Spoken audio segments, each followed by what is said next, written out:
Hello, class, and welcome to Chapter 5, Section 3 on atomic emission spectra and the quantum mechanical model. I'm going to jump right in here. This is a little bit more of a lengthy lesson, a couple more slides to get through, but you'll see it's more just kind of information thrown at you. So let's talk about light and the atomic emission spectra. So the nature of light. By the year 1900, there was enough experimental evidence to convince scientists that light actually consists of waves, as you can see there.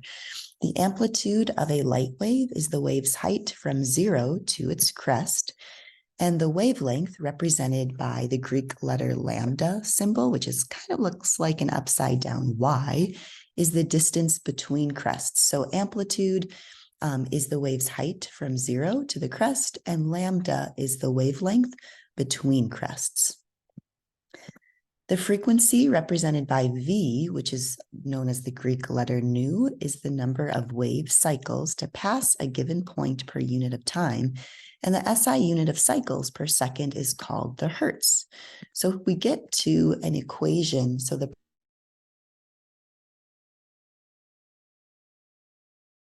actually the speed of light. So remember, the Greek lambda is the wavelength that is shown here. So this is your wavelength, the length between crests, and then the frequency, the number of wavelengths per unit of time, would equal c, a constant, which gives us the speed of light. The frequency v and wavelength lambda of light are inversely proportional to each other. So that means if the wavelength increases, the frequency will decrease and vice versa. So for example, if we have a very high frequency, the wavelength will, the frequency will decrease as the wavelength increases, and vice versa. So that's inversely proportion to each other. So a low frequency, you can see the wavelength is very long. So we have an increased wavelength. So we would have a very low frequency. And when we have a decreased wavelength, we have a very high frequency because more cycles are passing through per unit of time. The nature of light, moving on, according to the wave model, light consists of electromagnetic waves, which includes radio waves, microwaves, infrared, visible light, UV waves, X-rays, and gamma rays. And all electromagnetic waves travel in a vacuum at a speed of 2.998 times 10 to the 8th meters per second. The sun and incandescent light bulbs emit a type of white light, which consists of light with a When the sunlight passes through a prism, the different wavelengths will separate into a spectrum of colors. And in the visible spectrum, red light actually has the longest wavelength and the lowest frequency. So you can see here, we can see red light has a very low energy, and then high energy is on the other side of the spectrum. So this is the spectrum of visible light, looking at the frequencies and wavelengths. The electromagnetic spectrum consists of radiation over a broad range of those wavelengths.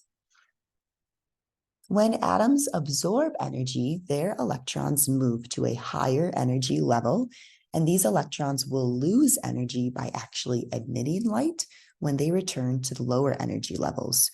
So when atoms move up an energy level, they absorb energy, but when those electrons move down in energy level, they will emit light as losing energy. A prism separates light into the colors it contains, and white light produces a rainbow of colors. So from a light bulb, if we pass that light through a prism and then project it onto a screen, we'll get the rainbow of colors as seen there.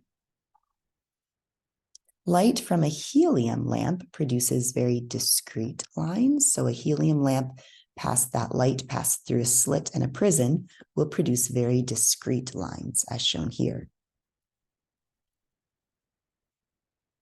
The energy absorbed by an electron for it to move from its current energy level to a higher energy level is identical to the energy of the light emitted by the electron as it drops back to its original energy level.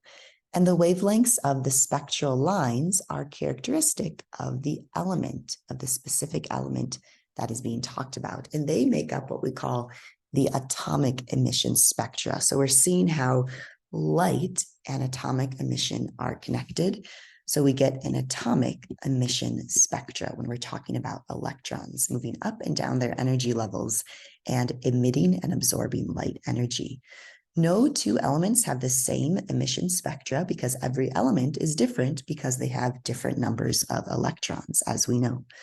So let's calculate the wavelength of a light with this sample problem.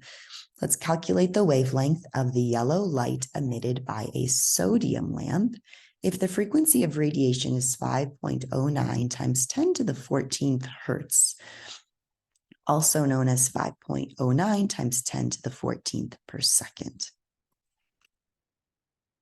So using our analyze, solve, and evaluate strategy, let's first list the knowns and the unknowns. So let's use our equation. C is our constant, equals frequency times the speed to solve for the unknown wavelength. So our knowns, the frequency is our V letter, that is 5.09 times 10 to the 14th that we are given. And we always know our constant to be 2.998 times 10 to the 8th. And we are going to solve for the wavelength, which is the lambda symbol. So we'll just put in those numbers into our equation, divide, and get our wavelength. So write the expression that relates the frequency and wavelength of the light. So here is our equation. Calculate, rearrange the equation to solve for the wavelength. So we'll have to do a little dividing here. So we'll divide both sides by V. So we'll get one side of the equation to be wavelength equals constant divided by frequency. So you can see there. And then we'll put in our numbers into the equation that we have. Substitute the known values for V and C, do some dividing, and we get a wavelength of 5.89 times 10 to the negative 7th meters. If you ever have questions on these sample problems, just shoot me a message and I'm happy to go through them with you in a little more detail as well. Let's go through another, we first need to evaluate. Does the result make sense? So the magnitude of the frequency is much larger than the numerical value of the speed of light. So the answer will be much less than 1, and the answer should have 3 significant figures. So yes, it does make sense. Let's talk about Planck now. So he lived from 1858 to 1947. He was a German physicist, and he showed mathematically that the amount of radiation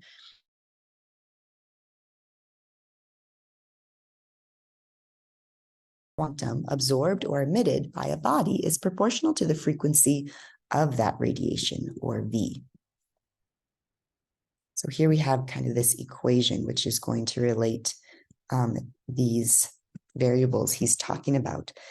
He has a constant, which has a value of 6.626 times 10 to the negative 34th joules. J is the joule, the SI unit for energy. And this is called Planck's constant because he was able to determine this constant value that is relating.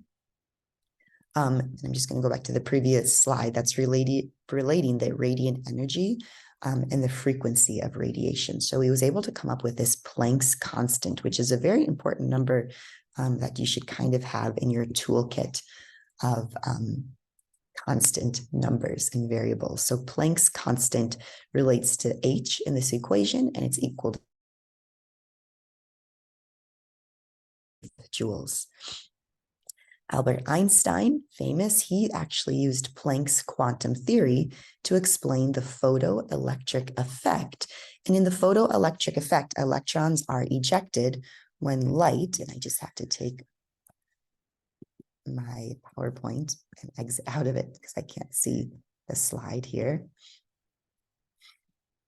I'm going to move this a little bit down when light actually shines on a metal. So let me go back and save that. So Albert Einstein, again, used Planck's quantum theory to explain the photoelectric effect. where in the photoelectric effect, electrons are ejected when light shines on a metal, as we can see there. So the photoelectric effect, a little bit more information about that. It's not just any frequency of light that will cause the photoelectric effect. So for example, red light will not cause potassium to eject electrons, no matter how intense the light. Yet a very weak yellow light, because of a change in frequency, will shine on potassium, which will begin that effect. So it depends on the color of the light as well. The photoelectric effect could not be explained by classical physics. Classical physics correctly described light as a form of energy, but it also assumed that under weak light of any wavelength, an electron in a metal should eventually collect enough energy to be ejected. So that's a little explanation about the photoelectric effect. To explain the photoelectric effect further, Einstein proposed that light could be described as quanta of energy that behave as if they were particles. And these light quanta are called photons. So that's an important word to remember. Einstein's theory that light behaves as a stream of particles explains the photoelectric effect and many other observations. So the photoelectric effect describes that light behaves as waves in other situations. We must consider that light possesses both wave-like and particle-like properties. So in the first example, no electrons are ejected because the frequency of the light is below the threshold frequency. If the light is at or above the threshold frequency, electrons will be ejected in the case of a green light. And the frequency of a purple light, for example, which has a much higher frequency, the ejected electrons will travel much faster. So let's go through another sample problem, calculating the energy of a photon. So what is the energy of photon of microwave radiation with a frequency of 3.2 times 10 to the 11th second? Let's list the knowns. We're going to use our equation E equals hv. So we're going to using Planck's constant to calculate the energy of the photon. The knowns are the frequency is equal to 3.2 times 10 to the 11th. And we know our Planck's constant variable. And the unknown is we're going to solve for that energy.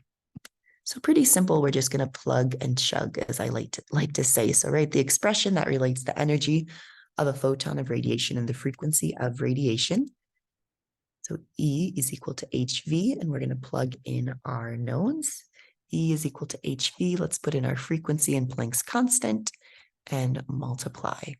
So we'll get, because we're doing joules times per second, the seconds will cancel out and we'll just be left with joules, which is what our energy will be in.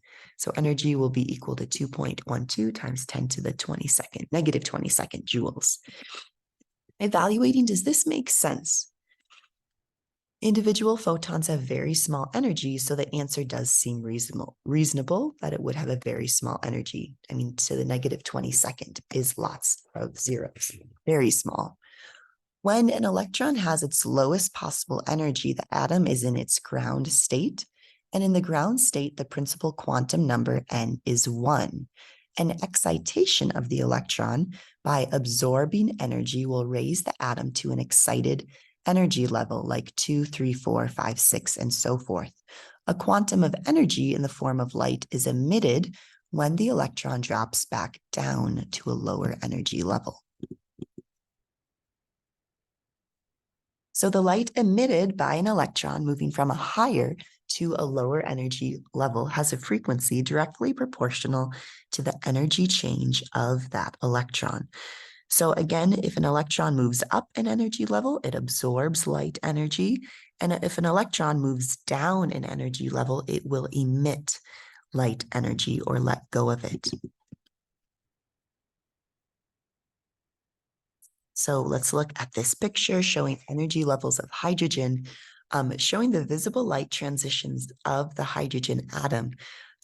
Showing the shells or orbits of electrons are shown here with the different energy levels, 2, 3, and 4. And we see n equals 1, 2, 3, 4, the energy levels of hydrogen, and different lights that are able to be emitted when the electrons will change their energy level. So when the electrons move between their energy levels, these are the lights, whether it's violet, blue, green, or red, which will cause that energy change of those electrons.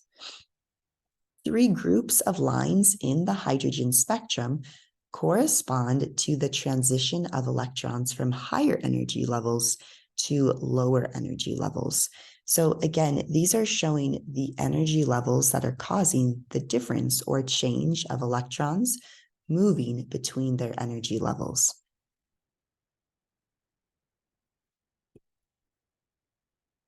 Quantum mechanics. So given that light behaves as waves and particles, can particles of matter then behave as waves?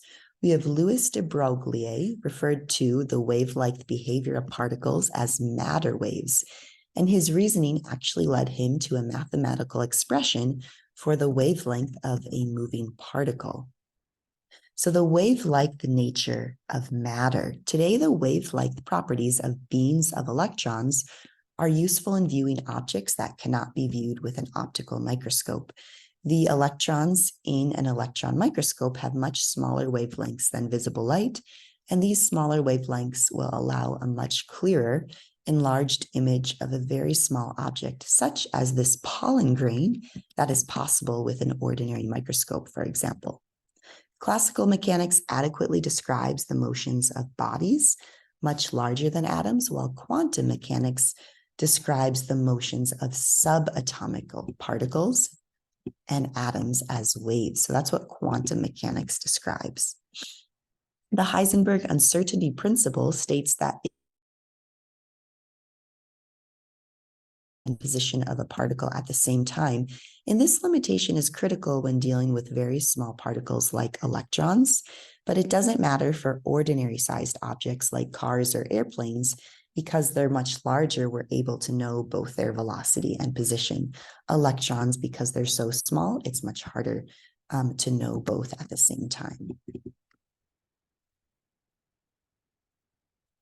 So to locate an electron, for example, you might strike it with a photon. So before collision, a photon strikes an electron during an attempt to observe the electron's nature. The electron has such a small mass that striking it with the photon affects its motion in a way that cannot be predicted accurately. And after collision, the impact will change the electron's velocity, making it even more uncertain. So the very act of measuring the position of the electron will change its velocity, making that velocity uncertain. So this is why it's almost impossible to measure where an electron is at any given point of time. And that's the end of this lesson. If you're listening to this recording, you guys are in your Thanksgiving week. If you're in a different year, this might not be Thanksgiving, but I hope you guys have a wonderful Thanksgiving.